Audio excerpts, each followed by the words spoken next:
B-2 spirit bomber दुनिया का ऐसा जहाज है जिसे चाह कर भी कोई मिसाइल तबाह नहीं कर सकता। देखने में बेशक ये एक फुटबॉल फील्ड जितना बड़ा लगता है, लेकिन दुश्मन के रडार पर ये सिर्फ और सिर्फ एक मक्खी जितना नजर आता है। चाहे कितना ही कॉम्प्लेक्स रडार नेटवर्क क्यों न हो, B-2 स्पिरिट बॉम्बर के लिए इसे चकमा देना बाएं हाथ का खेल है। 2 अरब डॉलर्स की लागत से तैयार किया गया ये आज तक बनाया गया दुनिया का सबसे महंगा जहाज है। दूसरे जेट्स के मुकाबले में न सिर्फ खामोश बल्कि ये हीट सीकिंग मिसाइल्स के साथ साथ इंफ्रारेड गाइडेड मिसाइल्स को भी आसानी से धोखा दे सकता है। एक ऐसा जहाज जो चाहे तो दुनिया का नक्शा ही बदल सकता है। पर सोचने वाली बात यह है कि एक 52 मीटर चौड़ा जहाज आखिर रडार्स पर क्यों डिटेक्ट नहीं होता। इसमें ऐसी कौन सी साइंस है जिसे अमेरिका पिछले 37 ईयर्स से छुपा रहा है। B-2 बॉम्बर को बनाने के पीछे एक ऐसा वाकया है जिसने दुनिया भर में अमेरिका का सर शर्म से झुका दिया था। 1 मई 1960 पाकिस्तान में पेशावर एयरबेस से अमेरिका का Lockheed U-2 aircraft take off करता है। ये CIA के एक सीक्रेट मिशन पर सोवियत यूनियन की जासूसी करने जा रहा था। ये कोल्ड वॉर का दौर था जब अमेरिका और सोवियत यूनियन दोनों अपनी टेक्नोलॉजी के जरिए एक दूसरे को नीचा दिखाने की कोशिश कर रहे थे। अमेरिका को घमंड था कि उसका U-2 Lockheed spy plane 80,000 feet पे फ्लाई कर सकता है और इतने हाई एल्टीट्यूड पे कोई उसका कुछ नहीं बिगाड़ सकता। US समझता था कि इतनी ऊंचाई तक USSR का कोई मिसाइल नहीं पहुंच पाएगा। पर जैसे ही ये जहाज सोवियत यूनियन की टेरिटरी में घुसा तो रडार ने फौरन उसे डिटेक्ट कर लिया। पहले तो उन्होंने कई फाइटर जेट्स भेजे और कई मिसाइल्स लॉन्च किए, लेकिन वाकई इतनी ऊंचाई पर हिट करना उनके बस में नहीं था। लेकिन फिर सोवियत यूनियन की मिलिट्री ने अपने S-75 डिवीना मिसाइल को प्लेन पे लॉक करके फायर कर दिया। इस मिसाइल के बारे में अमेरिका को भी पता था, लेकिन उनका ख्याल था कि सोवियत का S-75 भी इतनी ऊंचाई तक नहीं पहुंच सकेगा। पर उसके बाद जो हुआ वो अमेरिका के वहमो गुमान में भी नहीं था। S-75 ने 80,000 फीट पे उड़ते हुए U-2 लॉकहीड को इंतहाई परफेक्शन से हिट किया। प्लेन वहां के येकाटेरिनबर्ग नामी शहर के ऊपर गिरा और पायलट ने खुद को इजेक्ट कर लिया। शुरुआत में अमेरिका ने कहा कि ये नासा का वेदर रिसर्च प्लेन था, लेकिन जब सोवियत यूनियन ने कैप्चर किए गए पायलट और U-2 का सर्विलेंस इक्विपमेंट दुनिया के सामने रखा तो अमेरिका की पूरी दुनिया में बड़ी बदनामी हुई। इस वाक़े ने दोनों मुल्कों को ठीक ठाक सबक दिया। इसके बाद रशिया यानी सोवियत यूनियन ने अपने एयर डिफेंस पे काम करना शुरू कर दिया और अमेरिका ने ऐसी टेक्नोलॉजी पर जो रडार के सामने लिटरली इनविजिबल हो जाए। उस वक्त अमेरिका के पास B-52 बॉम्बर्स थे, लेकिन इस वाक़े के बाद ये बात कंफर्म हो गई कि रशियन टेरिटरी में दाखिल होने से पहले ही इसे गिरा दिया जाएगा। यानी अमेरिका चाह कर भी अपने न्यूक्लियर वेपन्स रशिया के खिलाफ इस्तेमाल नहीं कर सकता। और फिर 1976 तक USSR ने ऐसे सरफेस टू एयर मिसाइल बनाए जो 100 किलोमीटर दूर तक भी एयरक्राफ्ट को गिराने की सलाहियत रखते थे, जिनमें S-300 भी शामिल थे। इस वक्त USSR का एयर डिफेंस इतना स्ट्रॉन्ग हो गया कि अमेरिकन एयरफोर्स के एक जनरल ने कहा कि सोवियत यूनियन में अपना B-52 बॉम्बर भेजना ऐसा ही है जैसे मक्खी के छत्ते पर पत्थर मारना। यही वो वक्त था जब अमेरिका ने 1978 में एडवांस टेक्नोलॉजी बॉम्बर यानी ATB प्रोग्राम लॉन्च किया। इस प्रोग्राम का मकसद एक ऐसा बॉम्बर प्लेन बनाना था जो सोवियत यूनियन की टेरिटरी में जाए, उनके रडार्स के सामने बॉम्ब्स गिराए और बिना नोटिस हुए वहां से निकल जाए।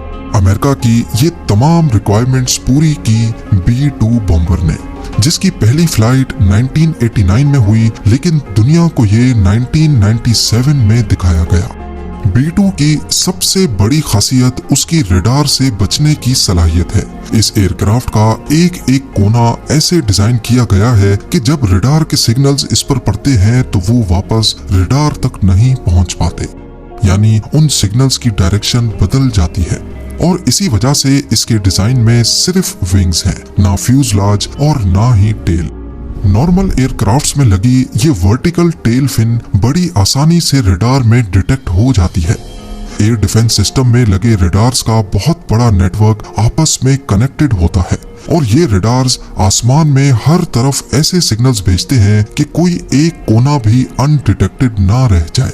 ये सिग्नल्स नॉर्मली प्लेन की बॉडी से रिफ्लेक्ट होकर वापस रडार की तरफ जाते हैं और ऐसे उसकी मौजूदगी रडार में रिकॉर्ड हो जाती है। खासकर टेल फिन को बचाना नामुमकिन होता है क्योंकि ये साइड से दिखने पर रडार्स के लिए एक मिरर का काम करती है।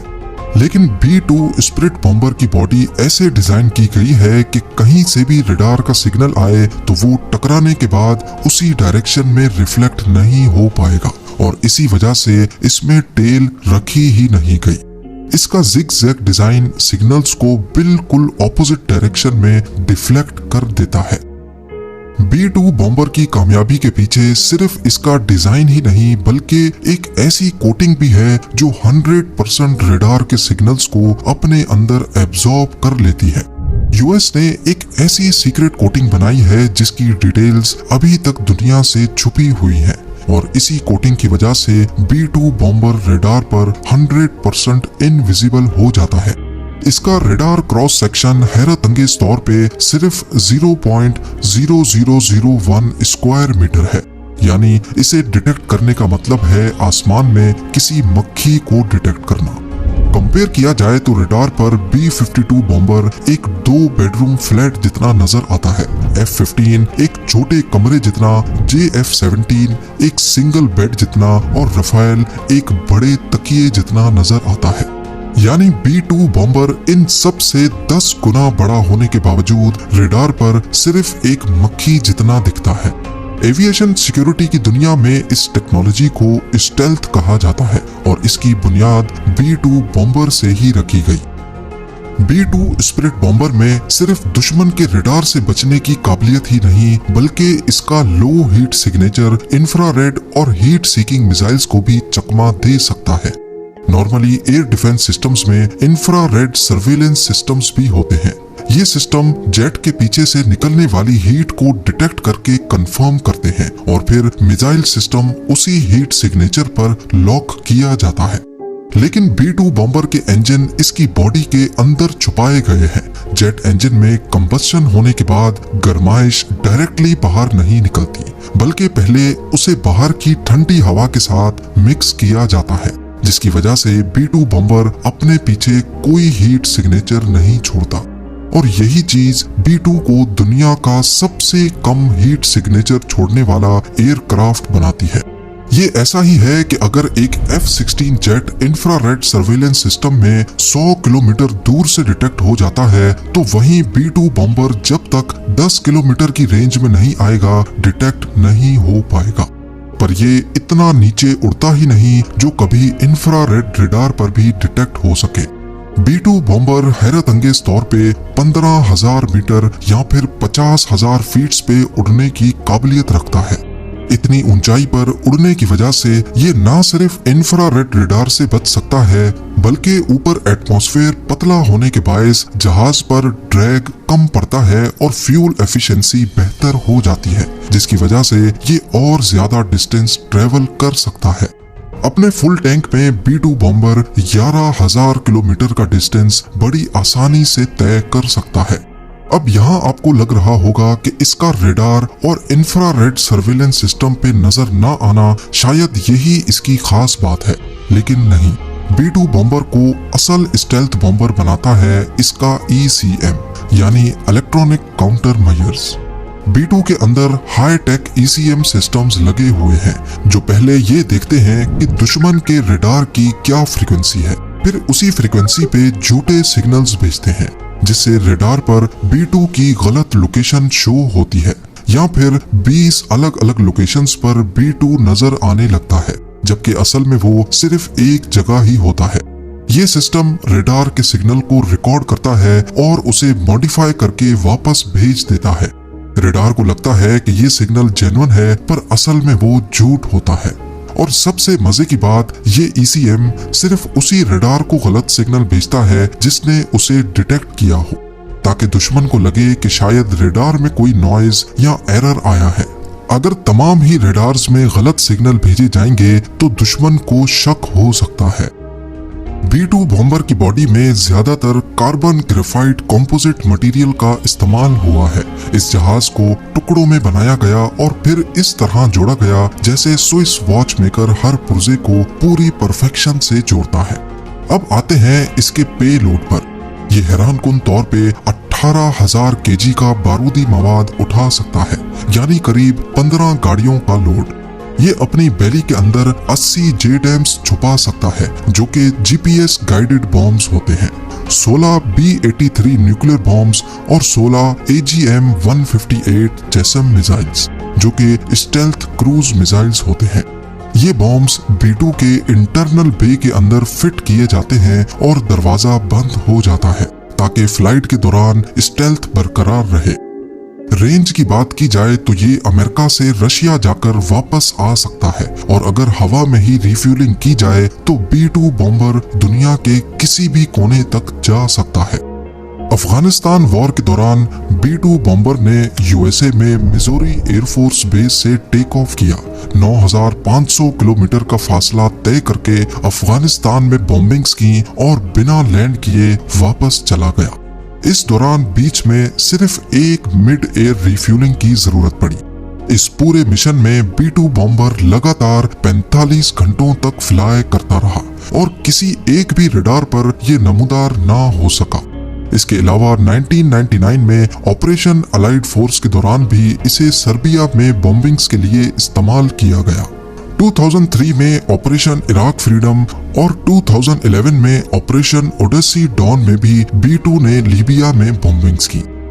B-2 स्पिरिट बॉम्बर किसी भी मौसम में और किसी भी कंडीशन में फ्लाई कर सकता है। बेशक जीपीएस सैटेलाइट्स ही तबाह क्यों ना हो जाएं, अपने बैकअप सिस्टम्स को इस्तेमाल करते हुए ये स्टार्स को देखकर भी खुद उड़ता रहता है।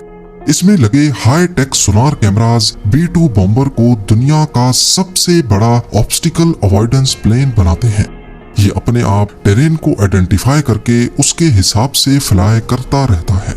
अब क्योंकि ये एक बहुत बड़ा विंग है और इसमें कोई टेल, रडर या एलिवेटर नहीं होते, तो इसकी स्टेबिलिटी इतनी परफेक्ट नहीं है कि पायलट इसे बिना कंप्यूटर की मदद के उड़ा सके। इसमें लगा है दुनिया का सबसे कॉम्प्लेक्स कंप्यूटर सिस्टम, जो हर वक्त इसकी रोल और पिच मूवमेंट को एडजस्ट कर रहा होता है।